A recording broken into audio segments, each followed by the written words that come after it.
ಈ ಥರ ಆಗುತ್ತೆ ಅಂತ ನಾನು ನಿಜವಾಗ್ಲೂ ಅಂದ್ಕೊಂಡಿರಲಿಲ್ಲ ಗಾಯ್ಸ್.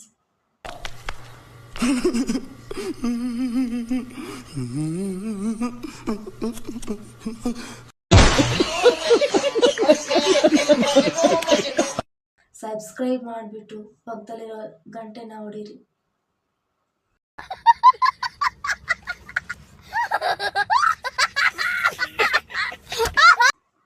ಹಾಯ್ ಗಾಯ್ಸ್, ಆ್ಯಕ್ಚುಲಿ ನಾನು ನಿನ್ನೆ ಮಿನಿ ವ್ಲಾಗು ಸ್ಟಾರ್ಟ್ ಮಾಡಬೇಕು, ಈ ಥರ ಡೈಲಿ ವ್ಲಾಗ್ನ ಹಾಕಬೇಕು, ಡೈಲಿ ಏನೇನು ನನ್ನ ದಿನಚರಿ ಇರುತ್ತೋ ಅದೆಲ್ಲ ಹಾಕ್ಬೇಕು ಅಂದ್ಕೊಂಡಿದ್ದೆ.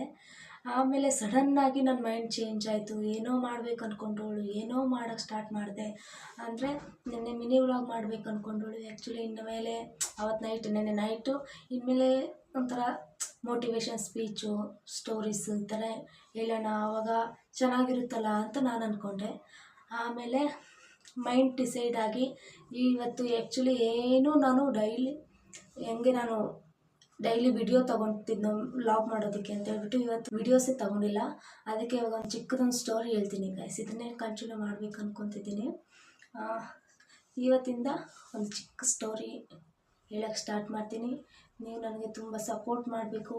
ವ್ಯೂಸ್ ಬರೋದಲ್ಲದೆ ಬಂದು ನೋಡಿದವರೆಲ್ಲ ನನಗೆ ಒಂದು ಪುಟ್ಟ ಸಹಾಯ ಮಾಡಿ. ಏನಂದರೆ ಅದು ಸಬ್ಸ್ಕ್ರೈಬ್ ಮಾಡ್ಕೊಳ್ಳಿ ಗೈಸ್. ಆವಾಗ ನಾನು ಏನೇ ವಿಡಿಯೋ ಹಾಕಿದ್ರೂ ಅದು ನಿಮಗೆ ರೀಚ್ ಆಗುತ್ತೆ. ನೀವು ನನಗೊಂದು ಅಳಿಲ್ ಸಹಾಯ ಮಾಡಿದಷ್ಟು ನನಗೆ ಹೆಲ್ಪ್ ಆಗುತ್ತೆ ಗೈಸ್. ಸಬ್ಸ್ಕ್ರೈಬ್ ಮಾಡ್ಕೊಳ್ಳಿ.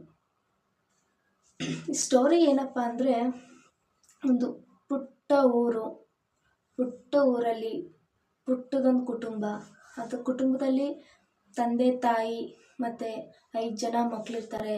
ಆ 5 ಜನ ಮಕ್ಕಳಲ್ಲಿ ಮೊದಲನೇವರು ಹೆಣ್ಮಗು ಆಗಿರುತ್ತೆ, ಎರಡನೇದು ಗಂಡು ಮಗು, ಆಮೇಲೆ 3 ಜನ ಮತ್ತೆ ಹೆಣ್ಮಕ್ಳಾಗ್ತಾರೆ.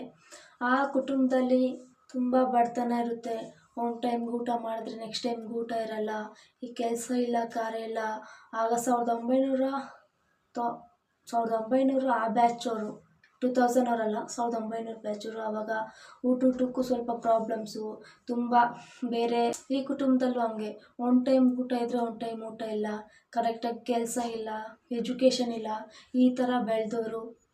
ಮತ್ತು ಅವ್ರಿಗೆ 5 ಜನ ಮಕ್ಕಳಿರೋದ್ರಿಂದ ಮಕ್ಕಳಿಗೆ ಎಜುಕೇಷನ್ ಕೊಡ್ಸೋಕ್ಕಾಗಲ್ಲ. ಎಜುಕೇಷನ್ ಕೊಡ್ಸೋಕ್ಕೆ ಅಂತ ತುಂಬ ಪ್ಲ್ಯಾನ್ ಮಾಡ್ತಾರೆ. ತುಂಬ ತಂದೆ ತಾಯಿ ಕಷ್ಟಪಡ್ತಾರೆ, ಮಕ್ಕಳಿಗೆ ಹೆಂಗಾದರೂ ಎಜುಕೇಷನ್ ಕೊಡಿಸ್ಬೇಕು, ನಾವಾದರೂ ಓದೋಕ್ಕಾಗಿಲ್ಲ, ಮಕ್ಕಳಾದರೂ ಓದಿಸೋಣ ತುಂಬ ಅಂದ್ಕೊತಾರೆ. ಅವರಿಂದ ಎಷ್ಟಾಗುತ್ತೋ ಅಷ್ಟು ಟ್ರೈ ಮಾಡ್ತಾರೆ. ಬಟ್ ಆ ತಂದೆ ತಾಯಿಗೆ ಮಕ್ಕಳನ್ನ ಓದಿಸೋದಕ್ಕೆ ಆಗಲ್ಲ. ತಂದೆ ತಾಯಿಗೆ ಸಪೋರ್ಟಾಗಿ ತನ್ನ ದೊಡ್ಡ ಮಗಳು ಹೆಲ್ಪ್ ಮಾಡೋಕ್ಕೆ ಸ್ಟಾರ್ಟ್ ಮಾಡ್ತಾರೆ. ಅವರು ಸಹ ಸ್ಕೂಲ್ಗೆ ಹೋಗೋಕ್ಕಾಗಲ್ಲ.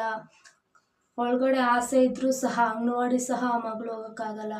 ಆವಾಗ ತಂದೆ ತಾಯಿಗೆ ಹೆಲ್ಪ್ ಮಾಡಬೇಕು ಅಂತ ಹೇಳ್ಬಿಟ್ಟು ಅವರು ಚಿಕ್ಕ ಮಗುವಿಂದ ಬೆಳೆದಾದ್ಮೇಲೆ ಸ್ವಲ್ಪ ಏಜಿಗೆ ಬಂದ 10 ಇಯರ್ಸ್ 11 ಇಯರ್ಸ್ ಈ ಥರ ಬಂದಾಗಲೇ ಅವರು ವ್ಯವಸಾಯ ಮಾಡೋಕ್ಕೆ ಸ್ಟಾರ್ಟ್ ಮಾಡ್ತಾರೆ.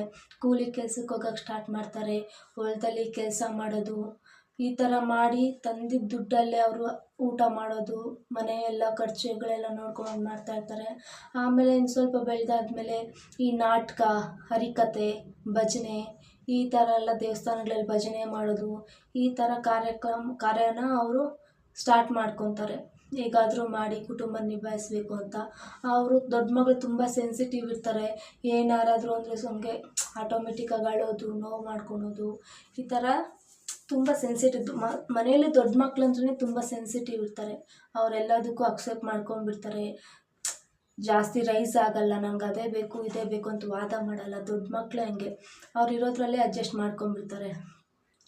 ಅದೇ ರೀತಿ ಆ ಮಗಳು ಅಡ್ಜಸ್ಟ್ ಮಾಡಿಕೊಂಡು ಎಲ್ಲ ಮನೆಗೆ ಏನೇನು ಬೇಕೋ ತಗೊಂಬಂದು, ಅವತ್ತು ಆ ಮಗಳೇನ ಕೆಲ್ಸಕ್ಕೆ ಹೋಗಿ ಇಲ್ಲ ಈ ಥರ ಭಜನೆಗೆ ಹೋದ್ರೇ ಆ ನೈಟ್ಗೆ ಅವ್ರಿಗೆ ಊಟ ಇರ್ತಿತ್ತು, ಇಲ್ಲ ಅಂದರೆ ಊಟ ಇರ್ತಿರ್ಲಿಲ್ಲ. ಆವಾಗ ಅವರು ಹಸುವಲ್ಲೇ ಮಲ್ಕೊಬೇಕಿತ್ತು. ಹಿಂಗೆ ಒಂದಿನ ಅವರು ಕೆಲಸಕ್ಕೆ ಒಂದಿನ ಹೋಗೋಕ್ಕಾಗಿರಲ್ಲ. ಮತ್ತು ನೋಡಿದ್ರೆ ಅವತ್ತು ನೈಟ್ಗೆ ಊಟ ಇರಲ್ಲ. ಆವಾಗ ಅಮ್ಮ ನಮ್ಗೆ ಊಟ ಇಲ್ಲ ಅಂತ ಎಲ್ಲ ಚಿಕ್ಕ ಮಕ್ಕಳು ಕೇಳಬೇಕಾದ್ರೆ ಅವ್ರ ತಾಯಿ ಹೇಳ್ತಾರೆ, ಇಲ್ಲಮ್ಮ ಇವತ್ತು ಆ ದೇವ್ರದ್ದು ಪೂಜೆ ಇದೆ, ಈ ದೇವ್ರದ್ದು ಪೂಜೆ ಇದೆ, ಇವತ್ತು ಉಪವಾಸ ಇರಬೇಕು ಅಂತ ದೇವ್ರುಗಳ ಮೇಲೆ ನೆಪ ಹಾಕಿ ಒಳಗಡೆನೇ ಆ ತಾಯಿ ತುಂಬ ನೋವು ತಗೊತಾ ಇರ್ತಾರೆ. ಊಟ ಕೊಡೋಕ್ಕಾಗಿಲ್ವಲ್ಲ, ಏನು ಮಾಡೋದು ದೇವರೇ ಅಂತ ಹೇಳ್ಬಿಟ್ಟು ತುಂಬ ನೋವು ತಗೊತಾ ಇರ್ತಾರೆ. ಹಿಂಗೆ ಅವ್ರ ಕುಟುಂಬ ನಿಭಾಯಿಸ್ಬೇಕಾದ್ರೆ ಅವ್ರ ತಂದೆ ಆಚೆಗಡೆ ಕೂತ್ಕೊಂಡು ಆಕಾಶ ನೋಡಿಕೊಂಡು ಇದೇ ಥರ ಎಷ್ಟು ದಿನ ಇರಬೇಕು ದೇವರೇ, ನಾವು ಎಷ್ಟು ದಿನ ಇದೇ ಥರ ಇರಬೇಕು, ನಮ್ಮ ಮಗಳು ನಾವು ದುಡಿಯೋದಲ್ಲದೆ ನಮ್ಮ ದೊಡ್ಡ ಮಗಳನ್ನೂ ಸಹ ನಾವು ಕೆಲ್ಸಕ್ಕೆ ಕಳಿಸ್ತಾ ಇದ್ದೀವಿ, ಇನ್ನು ಬೇರೆ ಮಕ್ಕಳೆಲ್ಲ ಚಿಕ್ಕ ಮಕ್ಕಳು, ಅವ್ರಿಗೆ ಎಜುಕೇಷನ್ ಇಲ್ಲ, ಈ ಥರ ತಂದೆ ನೋವು ಪಡ್ಕೊತಾ ಇರ್ತಾರೆ.